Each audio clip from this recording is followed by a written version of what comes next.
세상에 떠도는 기묘한 괴담들. 첫 번째 이야기. 실제로 심령 현상을 체험하게 되었다. 저는 현재 건축 일을 하고 있습니다.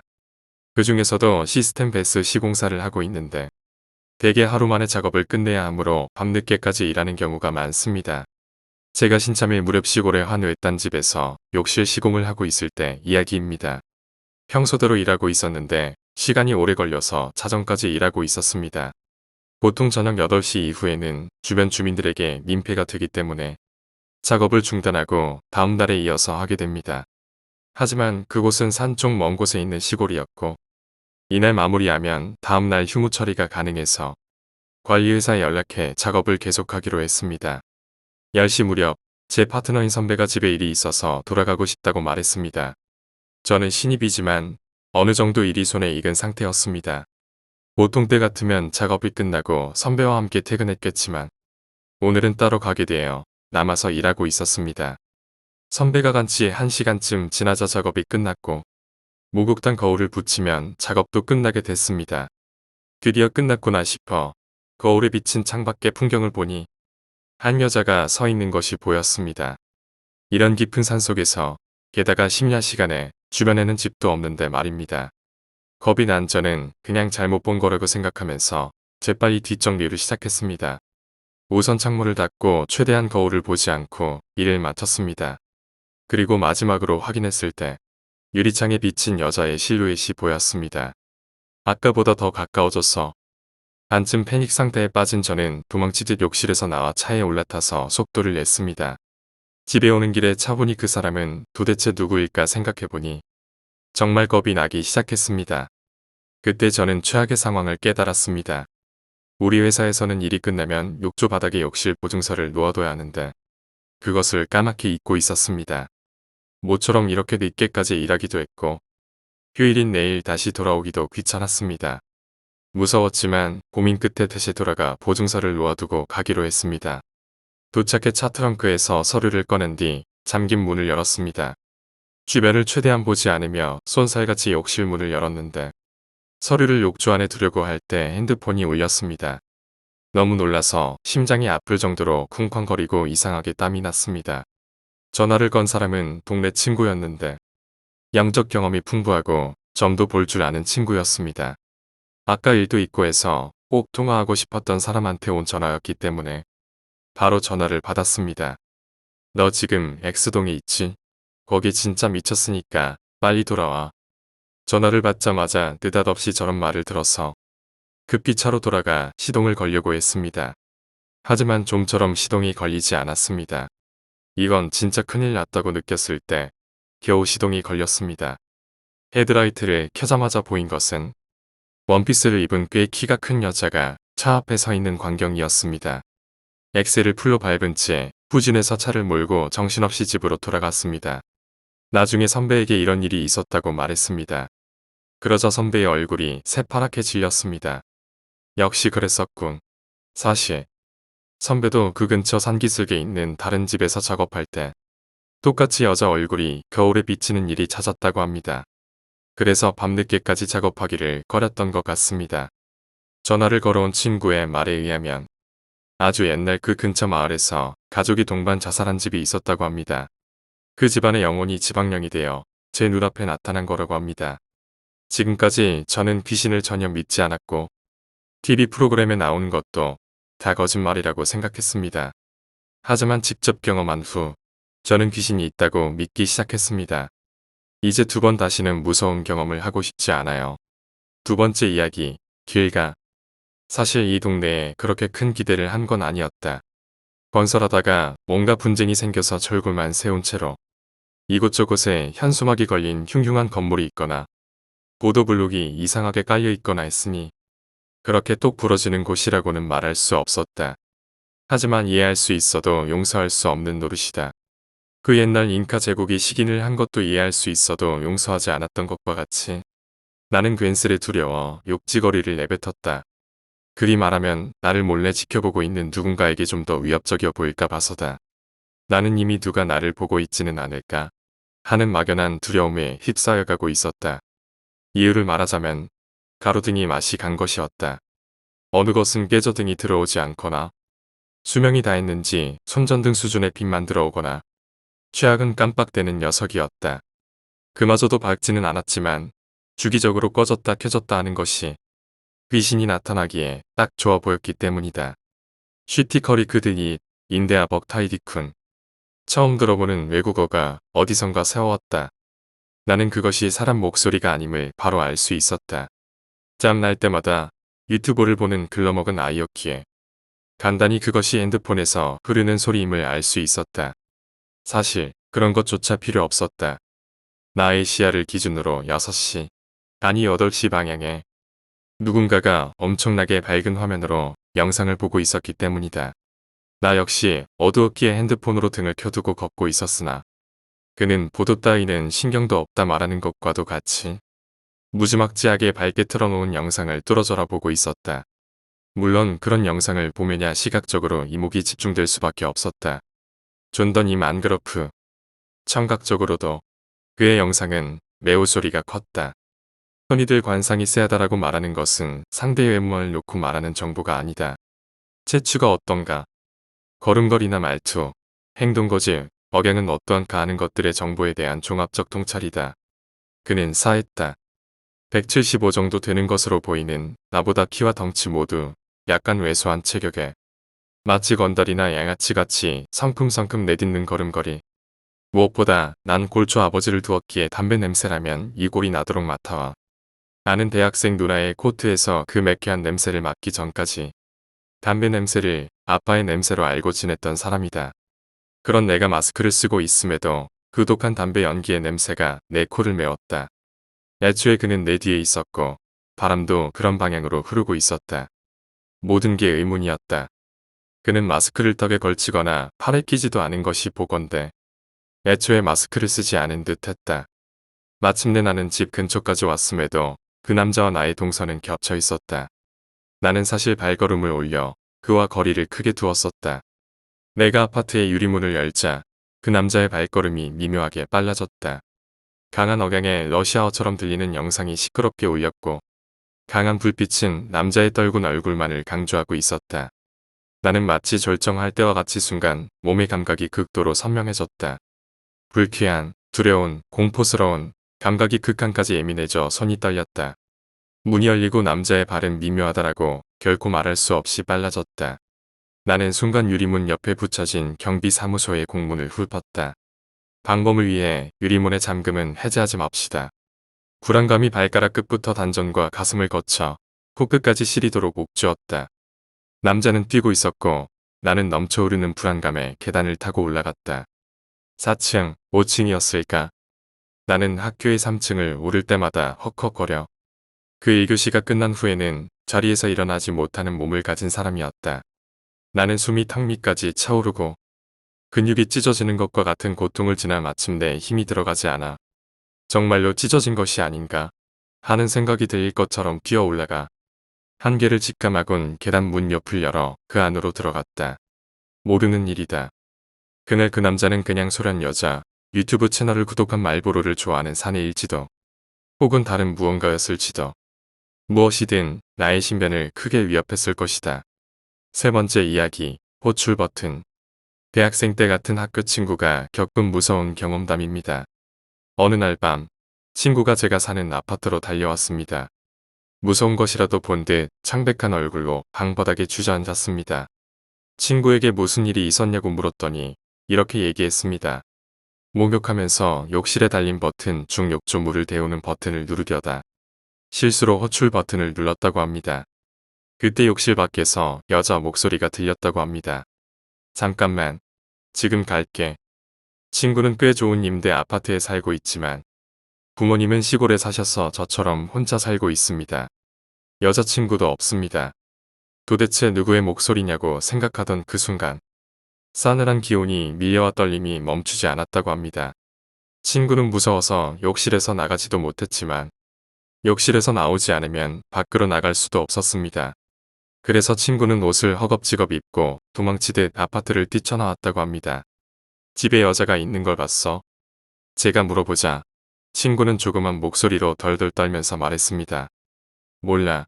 너무 무서워서 다른 데 안 보고 바로 문까지 갔어. 근데 문은 제대로 잠겨 있었고 체인도 걸려 있었어. 학교 끝나고 집에 왔을 때 내가 문을 잠갔거든. 문은 잠겨 있었어. 확실해. 결국 그날은 친구를 집에서 재워줬지만 친구는 불도 끄지 않고 냉장고에 넣어둔 술을 마시며 겨우 마음을 진정시키고 있었습니다. 그러고 나서 친구는 곧장 부모님 집으로 돌아갔고 친구네 부모님이 아파트에서 짐을 가지러 온 것 같았습니다. 그 이후로 연락을 안 해서 어떻게 됐는지는 모릅니다. 그 이야기를 듣고 나서 저는 욕실에서 호출 버튼을 누르지 않도록 세심한 주의를 기울이고 있습니다. 네 번째 이야기, 방황하는 아이. 이것은 제가 겪은 무섭지만 매우 슬픈 이야기입니다. 저의 취미는 등산이고 1년 내내 다양한 산을 오르며 즐기고 있었습니다. 그날도 저는 등산 친구들과 함께 어떤 연에 있는 S산을 등산하러 나갔습니다. S산은 그리 높지 않지만 가파르기로 유명한 산입니다. 그렇기 때문에 S산 등산객들은 그들 나름대로 경험을 가지고 있는 분들이 많습니다. 우리는 아침 일찍부터 S산을 오르기 시작했습니다. 우리는 등산 경력이 나름대로 길기 때문에 정상에 오르는 데는 큰 어려움을 겪지 않았습니다. 산 정상에서 기념사진을 찍고 집에서 가져온 도시락을 먹고 아주 멋진 경치를 즐겼습니다. 이제 산을 내려가자는 이야기가 나올 무렵 어디서 나타난 것인지 한 남자아이가 우리에게 다가왔습니다. 우아하니 7살에서 8살 사이의 남자아이처럼 보였습니다. 저는 왜 어린아이가 이렇게 가파른 산 꼭대기에 혼자 있는 건지 의문이 들었습니다. 무슨 일이니? 엄마 아빠는?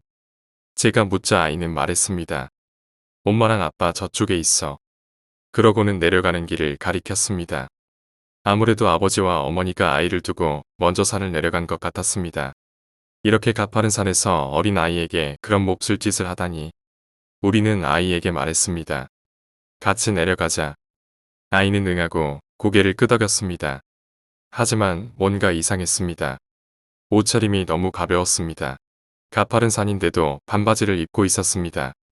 등산을 즐기는 사람들에게는 비상식적인 모습이었습니다. 우리는 산을 내려가는 동안 아이에게 많은 질문을 했습니다. 오늘 엄마, 아빠랑 같이 왔니? 그렇게 입고 산에 오른 거야? 계속해서 질문했지만 아이는 차츰 말이 없어지더니 이내 아무 말도 하지 않았습니다. 어린 아이에게 이런저런 질문을 퍼붓는 것이 어른스럽지 못했다고 반성하긴 했지만요.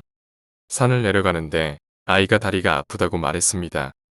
아이를 살펴보니 무릎을 다친 것 같았습니다.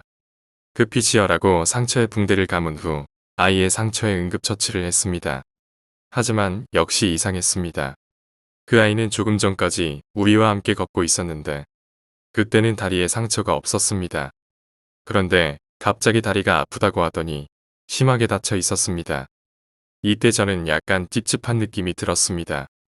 그렇게 생각했지만 어쨌든 어린아이였으니 그냥 내버려둘 수는 없었습니다. 우리는 아이들을 번갈아 업으며 계속 산을 내려갔습니다. 하지만 여전히 위화감이 느껴졌습니다. 그 아이를 등에 업고 있어도 전혀 따뜻하지가 않았습니다. 등에는 사람의 체온이 느껴지지 않아서 마치 돌멩이를 등에 메고 다니는 것 같았습니다. 게다가 아이를 업고 있는데도 숨소리가 전혀 들리지 않았습니다. 저는 이 상황이 무서워서 어쩔 줄 몰랐습니다. 그러던 중 하산길 중간에 있는 산장에 도착했습니다. 아이의 상처도 치료해야 하니 우리는 그곳에서 휴식을 취하기로 했습니다. 저는 산장에서 등에 업힌 아이를 내려주었습니다. 그러자 아이는 다리가 아프다더니 벌떡 일어나서 산장을 떠나버렸습니다. 우리는 바로 아이를 쫓아갔지만 어떤 이유에서인지 산장 주변에는 아이의 모습이 보이지 않았습니다. 아이가 호련히 자취를 감춘 것 같았습니다. 허둥지둥 아이를 찾고 있는 우리에게 산장 주인이 무슨 일이냐고 물었습니다. 우리는 산장 주인에게 지금까지 일어난 모든 일을 얘기했습니다. 선장 주인은 이야기를 다 듣고 말없이 안방으로 들어갔습니다. 그리고 우리에게 한 장의 사진을 보여주었습니다. 사진 속에는 우리와 함께 산을 내려오던 아이가 찍혀 있었습니다. 하지만 이 사진은 오래된 것 같았고 꽤 오랜 시간이 흐른 물건인 듯했습니다. 이 아이는 산에서 조난당한 아이야. 산 꼭대기에서 부모를 잃어버렸는데 수색대가 발견했을 때는 이미 죽어 있었다더군. 이 사진은 아이를 찾을 때 사용한 거야. 나도 수색에 참여했었지. 당신들이랑 비슷한 일이 1년에 몇 번인가 있어. 그 아이의 영혼은 아직도 부모님을 찾고 있을 거야. 가엾기도 하지. 향이라도 피워서 아이가 성불할 수 있게 빌어줘. 산장 주인이 우리에게 그렇게 말했습니다. 그 아이는 아직도 부모님이 보고 싶어서 이 산을 헤매고 있는 겁니다. 그렇게 생각하니 그 아이의 영혼이 너무 불쌍했습니다. 우리는 산장 근처에 있는 조난자들을 위한 추모비의 향을 피우고 그 아이가 성불하기를 빌었습니다. 그 후로 지금도 저는 그 아이의 공양을 위해 매년 한 번씩 S산을 오릅니다. 하지만 지금까지 그 아이의 영혼을 다시 만난 적은 없습니다. 어쩌면 천국에서 사랑하는 부모님과 다시 만났을지도 모른다고 그렇게 바라고 있습니다. 5번째 이야기, 석산. 저는 꿈을 자주 꾸는 편인데 이것은 지금도 기억하고 있는 이상한 체험담입니다. 어느 날 주변에 새빨간 꽃이 피어있는 꿈을 꾸었습니다. 처음 보는 꽃이었는데 나중에 찾아보니 그 꽃은 석산이었습니다. 꽃의 색깔도 크기도 마치 진짜 같았고 한 송이 한 송이가 아주 선명하게 보였습니다. 석산은 새빨갛고 아름다웠지만 왠지 모르게 쓸쓸한 느낌이 들어 바라보고 있으면 눈물이 나올 것 같았습니다. 저는 그 자리에서 빨리 벗어나고 싶어져서 꽃이 흐드러지게 핀 풍경을 전혀 즐길 수 없었습니다. 그런 생각을 하고 있었는데 갑자기 주변이 바뀌었습니다. 사방에 빨갛게 피어난 석선으로 가득했던 풍경이 황량한 강둑 풍경으로 변한 것입니다. 해가 지고 있었고 강둑은 어둑어둑했습니다. 강둑에도 새빨간 석선이 군데군데 피어 있었습니다. 강둑 반대편에는 석양이 지고 새까만 까마귀 4마리가 날아가고 있었습니다. 집에 가고 싶어 그렇게 생각했을 때 오른쪽에서 검은 옷을 입은 사람들이 걸어왔습니다. 이쪽을 향해 천천히 걸어오는 검은 옷을 입은 무리는 모두 고개를 숙이고 어두운 표정을 짓고 있었습니다. 그들 중에는 하얀 손수건으로 눈물을 닦고 있는 여성도 있었습니다. 왜 울고 있지? 이상하게 생각하면서도 그 사람들을 바라보았는데 입고 있는 옷이 모두 상복과 같았습니다. 그리고 그 무리는 관 같은 것을 들고 천천히 왼쪽으로 걸어갔습니다. 보통 장례식에서 관을 옮길 때는 영구차로 이동할 텐데 말입니다. 제가 사는 지역에도 이런 풍습은 없었고 처음 보는 광경에 깜짝 놀랐지만 누군지도 모르는 고인을 향해 손을 모으고 명복을 빌며 꿈은 끝났습니다. 이 꿈을 꾸고 난 후 저는 신경이 쓰여 견딜 수 없었습니다. 아주 사실적이기도 했고 그 새빨간 석산 풍경과 처음 보는 장례식 장면이 강렬하게 남아 머릿속에서 떠나지 않았습니다. 일하고 있을 때도 밥을 먹을 때도 문득 생각납니다. 그러던 참에 친척으로부터 전화가 걸려왔습니다. 10년 넘게 못 본 고모한테서 온 전화였습니다. 갑자기 저와 얘기하고 싶다는 말을 듣자마자 오싹한 기분이 들어 부모님께 전화를 받고 싶지 않다고 말씀드렸는데 꼭 얘기하고 싶다고 하셔서 어쩔 수 없이 전화를 받았습니다. 어머, 오랜만이다 얘. 고모가 있잖아. 너무 보고 싶었거든. 수화기 저편에서 희미하게나마 귀에 익은 목소리가 들렸습니다. 얼굴도 까먹을 정도였던 고모가 자꾸 보고 싶었다고 말하는 게 신경 쓰였습니다. 갑자기 왜 보고 싶으셨던 거예요? 저는 고모에게 물었습니다. 그래 맞아. 저번에 방 청소하다가 옷장 서랍에서 사진이 나왔지 뭐야. 그 사진에 에이 어렸을 때 모습이 찍혀 있었거든. 그러고 보니 어렸을 때 자주 친척 집에 놀러가서 삼촌이나 고모랑 같이 자고 밥도 먹고 하던 기억이 났습니다. 이야기를 듣다 보니 저도 고모가 보고 싶어져서 쉬는 날 놀러가기로 약속하고 전화를 끊었습니다. 나중에 친척 집에 갔을 때 고모는 반가워하며 직접 만든 음식을 차려주셨습니다. 그러더니 통화하면서 말했던 사진을 보여줬습니다. 어린 시절 사진을 보며 고모는 이거야 이거라며 즐거운 듯이 손가락으로 가리켰습니다. 그 사진을 보다가 문득 다음 페이지의 사진을 보니 많은 사람들이 뭔가를 어깨에 메고 있는 사진이 있었습니다. 석선이 핀 강둑에 4마리의 까마귀가 날아다니는 풍경. 저는 깜짝 놀랐습니다. 상복을 입은 사람들과 하얀 손수건으로 눈물을 닦고 있는 여성이 고개를 숙인 채 걷고 있는 모습까지도 제가 꾸었던 꿈이랑 똑같아서 등골이 오싹해졌습니다. 이거 누구 장례식이에요? 고모에게 물었더니 젊은 나이에 돌아가신 남동생의 장례식이라고 하셨습니다. 당시에는 장례식 후 유족이나 장례식 참석자가 행렬을 이뤄 사망자를 화장터나 매장지까지 바래다주는 풍습이 있었다고 하는데 그 광경을 누군가가 찍었다고 합니다. 저는 어떻게 태어나기도 전에 있었던 장례식 풍경을 꿈에서 볼 수 있었던 걸까요? 갑자기 고모가 보고 싶다고 전화를 걸어온 것도 이상할 따름입니다. 가족들의 영혼이 저를 부르기라도 한 걸까요? 6번째 이야기, 노천탕의 여자. 우리 가족은 온천을 좋아해서 명절만 되면 모두가 온천에 갈 정도로 자주 다녔습니다. 가는 곳은 항상 옆 동네에 있는 온천 마을. 오늘은 이 여관에 온천으로 갈까? 오늘은 이 시설에 노천탕으로 갈까? 하는 식으로 그날의 기분에 따라 목적지를 정했습니다.